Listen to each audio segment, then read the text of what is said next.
A very good morning to all of you. Today we are going to continue our next topic, that is blood pressure. So blood pressure means BP. जैसे कि हम कभी किसी doctor के पास जाते हैं, means बीमारी का इलाज कराने जाते हैं, तो सबसे पहले जो डॉक्टर हमारा ब्लड प्रेशर या फिर पल्स रेट को चेक करता है, वो इसलिए कि जो ब्लड प्रेशर होता है वो इंसान के जनरल हेल्थ स्टेटस का एक बहुत अच्छा आइडिया प्रोवाइड करता है। फॉर एग्जांपल, जिस तरह से हमारी बॉडी में किसी भी तरह का इन्फेक्शंस होने की वजह से हमें फीवर या फिर हमारा जो बॉडी टेम्परेचर है वो राइज हो जाता है, जिसको हम बोलते हैं फीवर हो जाता है, बुखार आता है हमको। तो उसी तरह से बहुत सी डिसीज़ या बीमारियां जो होती है उसका जो फर्स्ट सिम्टम्स जो होता है वो ये होता है कि जो एलिवेटेड बीपी या फिर लोअर ब्लड प्रेशर, ये उसका फर्स्ट सिम्टम्स होता है बहुत सारी डिसीजेस का। सो आज हम देखने वाले blood pressure. So blood pressure means वो प्रेशर होता है जो कि हमारी आर्टरी की वॉल्स पे एग्जर्ट करता है, मीन्स हमारी जो वॉल्स होती है आर्टरीज की उस पर पड़ता है, वो प्रेशर को हम बोलते हैं ब्लड प्रेशर। सो जब भी डॉक्टर ब्लड प्रेशर को मेज़र करते हैं, मीन्स चेक करते हैं, तो सबसे पहले मीन्स 2 यूनिट्स के अंदर हमारे प्रेशर को वो चेक करते हैं। मीन्स पहला होता है सिस्टोलिक प्रेशर, और दूसरा होता है डायस्टोलिक प्रेशर। सो जो प्रेशर्स होता है ब्लड का वो 2 टाइप्स का होता है, जैसे कि आपको यहाँ पर शो हो रहा है, systolic and diastolic pressure. So first आता है आपका systolic pressure. So systolic pressure ऐसा प्रेशर होता है, the pressure exerted during systole is called systolic blood pressure. So जब हमारे हार्ट का सिस्टोल्स होता है, मीन्स हार्ट जब कॉन्ट्रैक्ट करता है तो जो ब्लड ऑर्टा से मीन्स पास होता है होल बॉडी के अंदर, तो वो उसको हम बोलते हैं सिस्टोलिक प्रेशर। मीन्स जो लेफ्ट वेंट्रिकल्स होती है हमारी वो ब्लड को कॉन्ट्रैक्ट करती है या फिर पुश करती है ब्लड को ऑर्टा के अंदर। तो जो भी प्रेशर प्रोड्यूस होता है आर्टेरियल सिस्टम के अंदर उसको हम बोलते हैं सिस्टोलिक प्रेशर।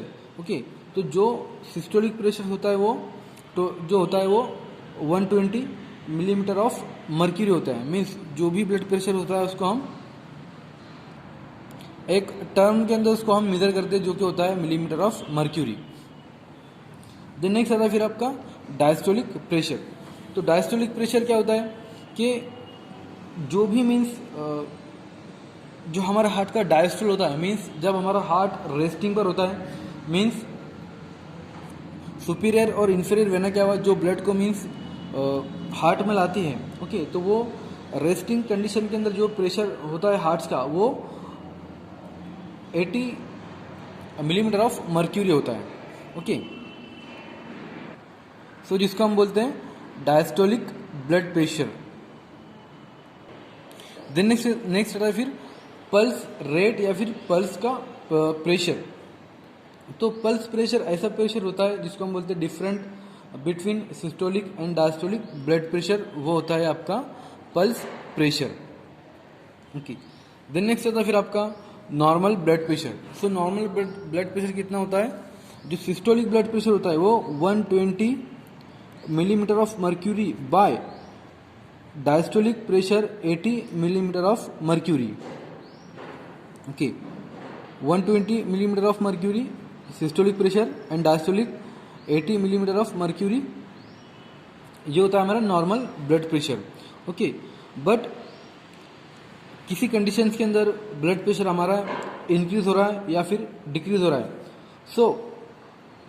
ऐसी कंडीशंस है जिसके अंदर ब्लड प्रेशर अगर इंक्रीज हो रहा है तो उसको हम बोलते हैं हाइपर टेंशन, जिसके अंदर जो ब्लड प्रेशर होता है हमारा अबोव 140, मीन्स जो सिस्टोलिक है वो 140 millimetre of mercury systolic pressure होता है, एंड जो डायस्टोलिक प्रेशर होता है वो 90 मिलीमीटर ऑफ मर्क्यूरी होता है। किसमें?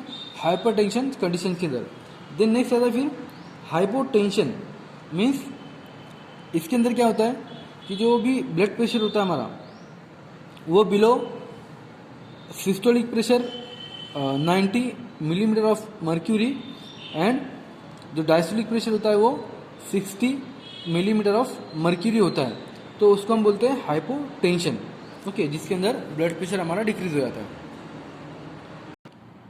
देन नेक्स्ट आता है फिर फैक्टर मेंटेनिंग ब्लड प्रेशर। सो ऐसे फैक्टर जो ब्लड प्रेशर को मेंटेन करते हैं उसमें आपका कॉन्ट्रैक्टाइल फोर्स ऑफ हार्ट ये एक फैक्टर आता है, फिर उसके बाद cardiac output, elasticity of wall of blood vessels, then volume of blood circulated in the circulatory system, then peripheral resistance. So सबसे पहले जो फैक्टर आता है जो कि ब्लड प्रेशर को मेंटेन करते हैं उसमें वो आता है आपका contractile force of the heart. So जब भी वेंट्रिकुलर सिस्टोल होता है हमारे हार्ट का, तो जो ब्लड जो होता है वो फुली फोर्स होता है हमारे ऑर्टा के अंदर, ओके, जिसकी वजह से ये मैक्सिमम फोर्स जो एग्जर्ट होता है हमारी आर्टरीज की वॉल्स पे, सो जिसको हम बोलते हैं systolic blood pressure, okay. But greater the contractile force of the heart, अगर जो कॉन्ट्रैक्टाइल फोर्स अगर बढ़ता है हार्ट का, तो उससे क्या होता है कि जो greater will be the stroke volume. So जो स्ट्रोक वॉल्यूम हुआ हमारे हार्ट का वो बढ़ेगा, ओके, जिसकी वजह से क्या होगा कि जो हमारा ब्लड प्रेशर है वो भी बढ़ेगा, ओके। देन नेक्स्ट आता है फिर आपका कार्डियक आउटपुट।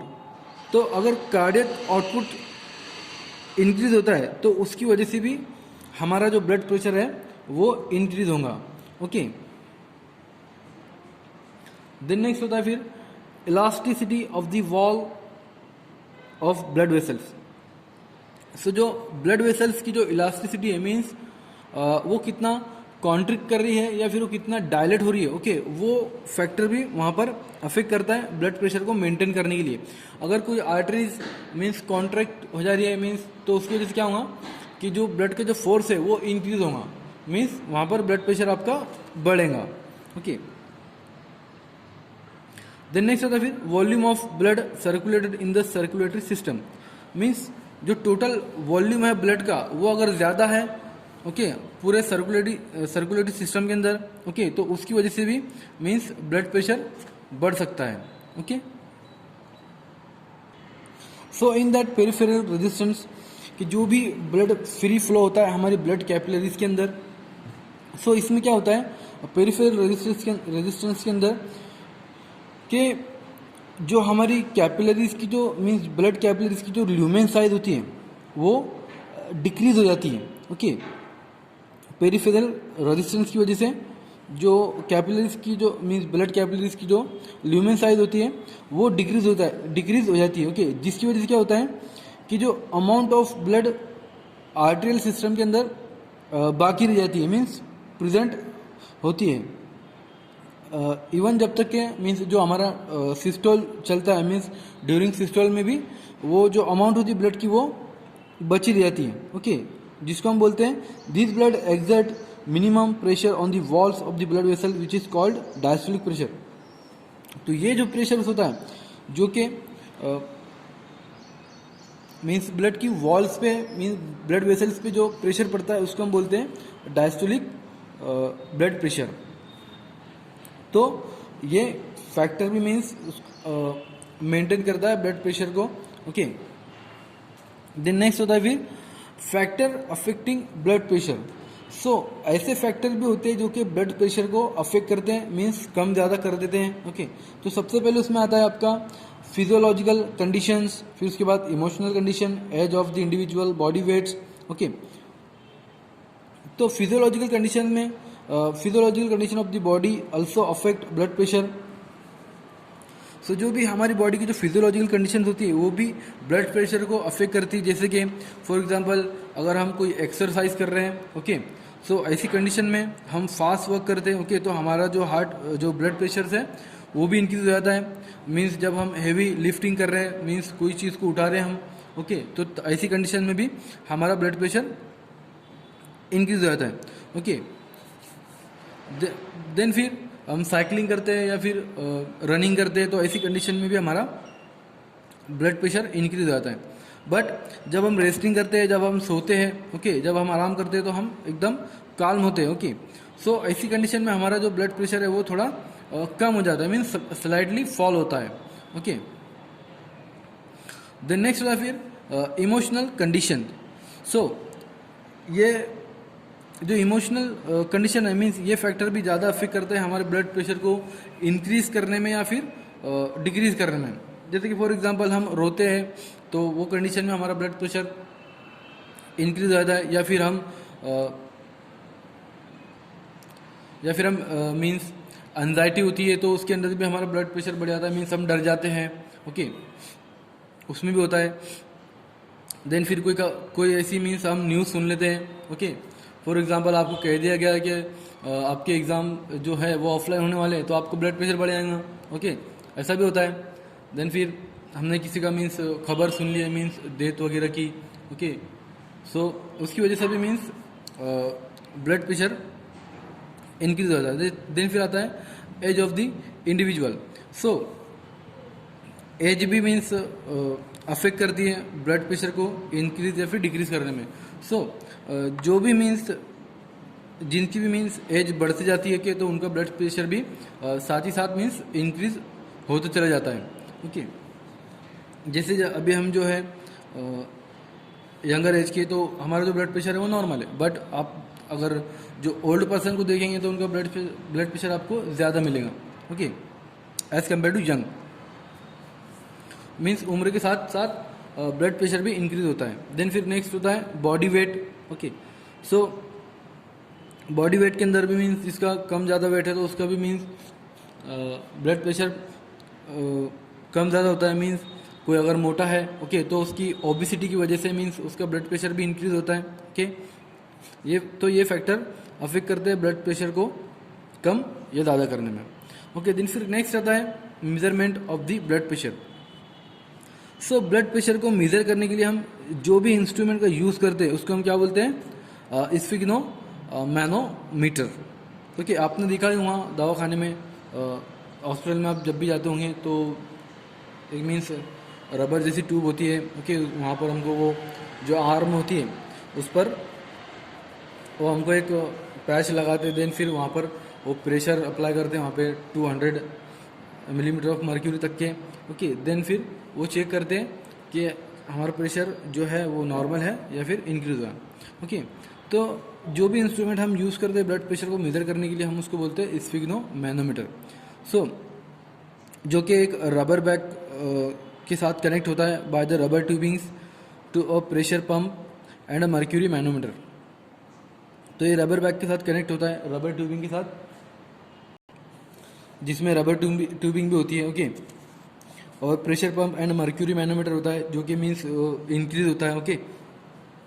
तो स्फिग्नो मैनोमीटर की हेल्प से हम ब्लड प्रेशर को मेज़र करते हैं, आपको पता ही होगा, ओके।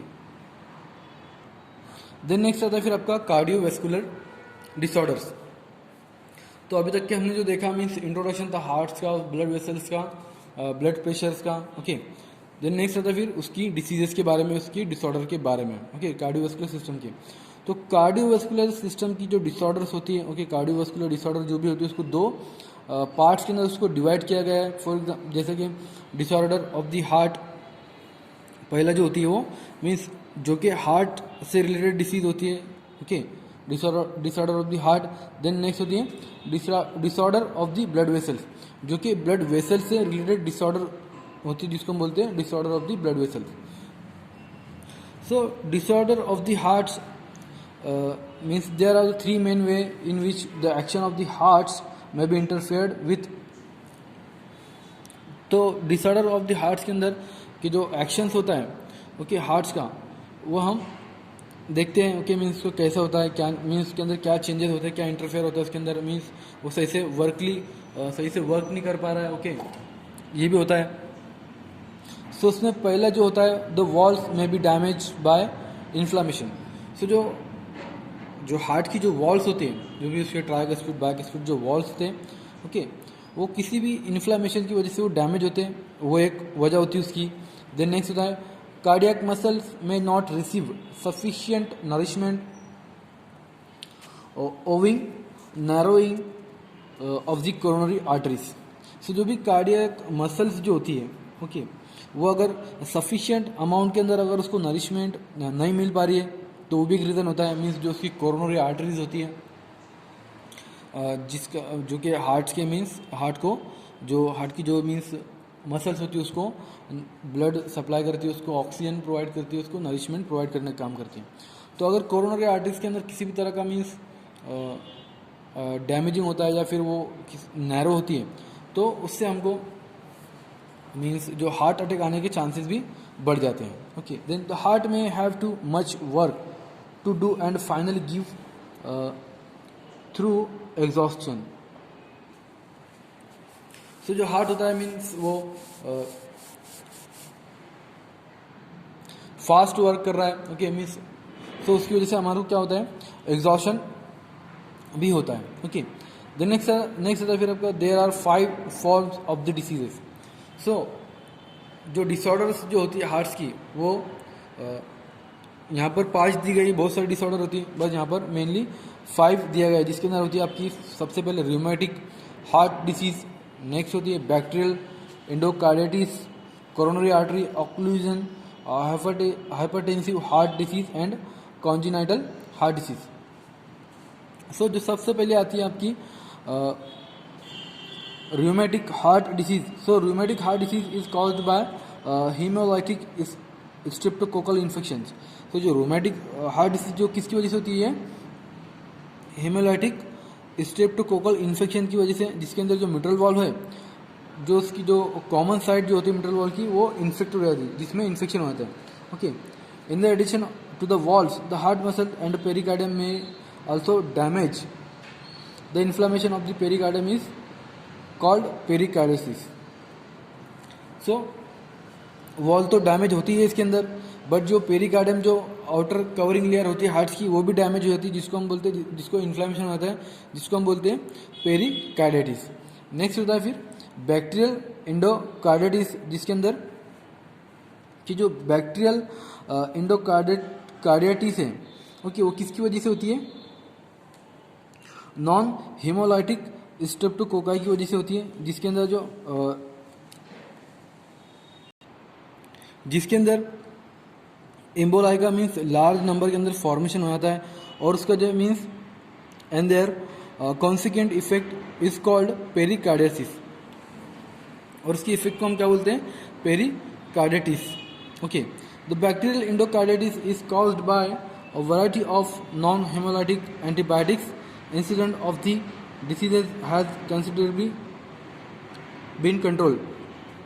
So जो नॉन हेमोलाइटिक एंटीबायोटिक्स वगैरह होती है उसकी वजह से भी मीन्स बैक्टीरियल एंडोकार्डिटिस होने के चांसेस बढ़ जाते हैं। जैसे कि जो डॉक्सोरिबोसिन है या फिर उसके बाद जो एंटी कैंसर ड्रग्स होते हैं एंटी कैंसर एंटीबायोटिक्स जो होती है ओके डोनोरुबिसिन्स ओके सिस्प्लाटिन इसकी वजह से भी बैक्टीरियल एंडोकार्डिटिस या फिर हार्ट डिसीज के चांसेस बढ़ जाते हैं। ओके देन नेक्स्ट होता है फिर आपका कोरोनरी आर्टरी एक्लूजन। सो जो कोरोनरी आर्टरी ऑक्लूजन डिसऑर्डर है या फिर डिसीज है ये किसकी वजह से होती है मीन्स अगर हमारे हार्ट के अंदर जो मीन्स जो मायोकार्डियल इन्फाक्ट अगर प्रेजेंट है जो हमारे लेफ्ट वेंट्रिकल्स के अंदर होता है जैसे कि the infarct is a soft yellow area of the dead muscle in the wall of the left ventricle. तो जो हमारी लेफ्ट वेंट्रिकल्स होती है ओके जहाँ पर मीन्स मायोकार्डियम जो होती है तो वहाँ पर इन्फाक्ट हो जाता है। ओके इन्फाक्ट मीन्स वहाँ पर जो भी मसल्स होती है वो डेड हो जाती है ओके लेफ्ट वेंट्रिकल में तो उसको हम बोलते हैं मायोकार्डियल इन्फाक्ट। सो इसकी साइज बढ़ने की वजह से मीन्स इसका जो मीन्स वहाँ पर जो थ्रोम्बस का फॉर्मेशन होने की वजह से जो कि मीन्स कोरोनरी आर्टरी के अंदर मीन्स इंटरिंग हो सकता है ओके और जो हमारी कोरोनरी आर्टरी है उसको नैरो कर सकता है उसके डायमीटर को वो डिक्रीज कर सकता है ओके। सो जिसकी वजह से कि जो कोरोनरी आर्टरीज है जिसके अंदर may be cause the infarct जिसके अंदर इन्फाक्ट कॉज होगा okay it leads to severe pain जिसके अंदर सीवियर पेन होने के चांसेस हो जाते हैं okay a sudden pain is felt in the region of the heart and frequently passes down the left arm. So जिसके अंदर मीन्स सिम्टम्स ये होती है कि सीवियर पेन होता है, फिर हमको मीन्स सडन अचानक से हमको पेन चालू हो जाता है हार्ट के अंदर लेफ्ट साइड में, ओके। और जो मीन्स पेन हमारे लेफ्ट आर्म तक के वहाँ पर आना स्टार्ट हो जाता है, ओके, जिसको मीन्स हम अनजाना पेक्टोरिस भी कह सकते हैं, ओके। अनजाना पेक्टोरिस के अंदर होता है ऐसा, ओके। मीन्स वहाँ पर जो ऑक्सीजन की जो डिमांड है वो बढ़ जाती है। देन नेक्स्ट आता है फिर आपका हाइपरटेंसिव हार्ट डिसीज। सो जो हाइपरटेंसिव पेशेंट्स होते हैं जिसके अंदर मीन्स बहुत पहले से मीन्स उसका जो ब्लड प्रेशर है वो इंक्रीज होता है, ओके। सो वो जो कंडीशंस होती है उसको हम बोलते हैं हार्ट मीन्स हाइपरटेंसिव डिसीज या means hypertensive heart diseases, okay. जिसके अंदर मीन्स जो ब्लड प्रेशर होता है वो इंक्रीज होते रहता है, ओके। देन नेक्स्ट आता है फिर आपका congenital heart disease. So heart disease में भी congenital most of the defects lie in the variation in the formation of the septum dividing heart into a right and the left side. The congenital defects are points of weakness against bacterial infection, cyanosis, dyspnea,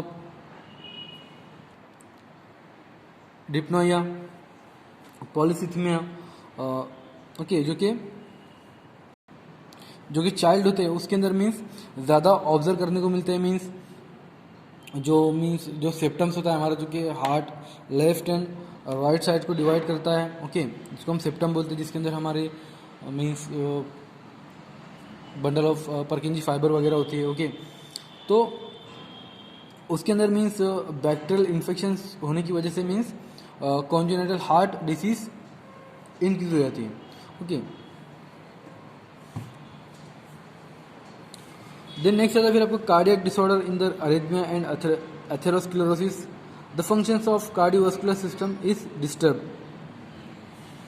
सो अगर जो भी हमारे cardiovascular system से अगर उसके अंदर arrhythmia या फिर एथेरोस्क्लेरोसिस हो रहा है तो वो हमारे पूरे कार्डियक जो मीन्स जो सिस्टम्स होता है हमारा सीवीएस उसको पूरा डिस्टर्ब कर देता है। मीन्स अरिथमिया के अंदर क्या होता है कि जो हमारा मीन्स कॉन्ट्रैक्शन और रिलैक्सेशंस का जो रिदम होता है हमारे हार्ट्स का वो पूरा डिस्टर्ब हो जाता है, ओके। बट जो एथेरोस्क्लेरोसिस होता है उसके अंदर क्या होता है कि जो हमारी आर्टरीज होती है उसके अंदर मीन्स जो फैटी मटेरियल्स होता है, जो वेस्ट मटेरियल होता है वो डिपोज होता है, मीन्स डिपोजिशन उसका होना स्टार्ट होता है। मीन्स जैसे कि आपने वीडियो वगैरह में देखे होंगे, जो कोलेस्ट्रॉल की लेवल अगर हमारी बॉडी के अंदर इंक्रीज होती है सो वो क्या करता है कि जो हमारी जो कोरोनरी आर्टरीज होती है, जो भी ब्लड वेसल्स होती है उसके अंदर वो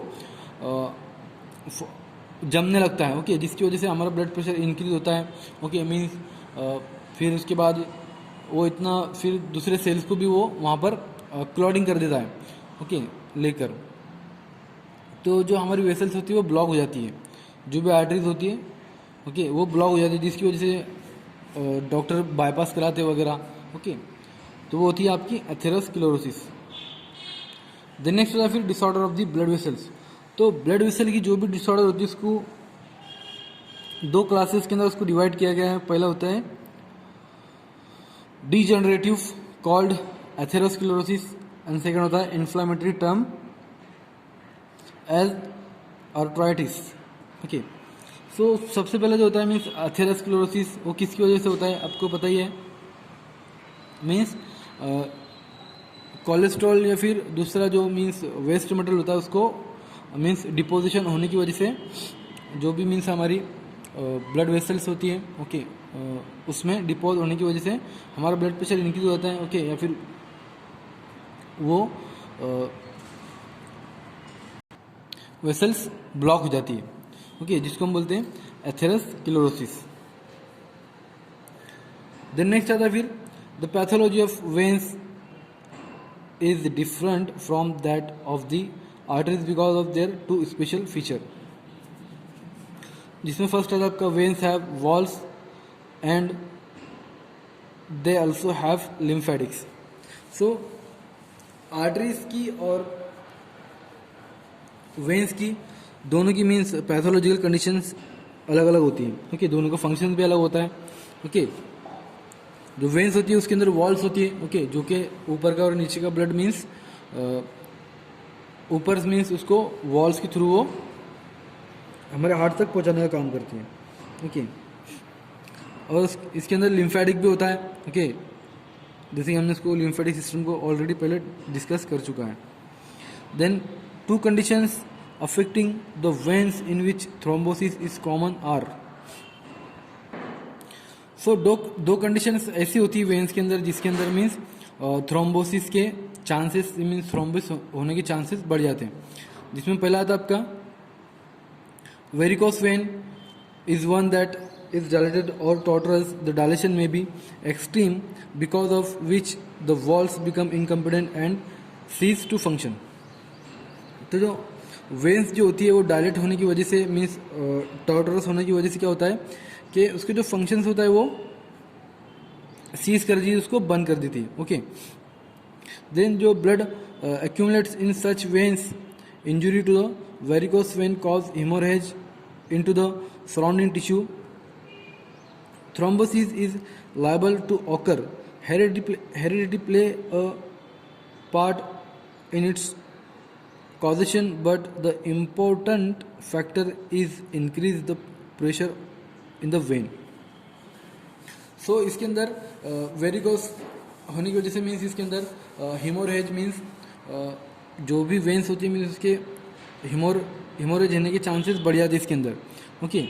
मीन्स प्रेशर ज़्यादा होने की वजह से, क्योंकि इसके अंदर मीन्स इंजरी होने की वजह से, कि जो भी प्रेशर की वजह से मीन्स ब्लड आगे मीन्स आगे पुश होगा तो क्या होगा, जो वेन्स है, ओके, जिसने उसका फंक्शन बंद कर दिया है, ओके, तो उसकी फटने के चांसेस वहाँ पर बढ़ जाते हैं, मीन्स उसको हम बोलते हैं हिमोरेज।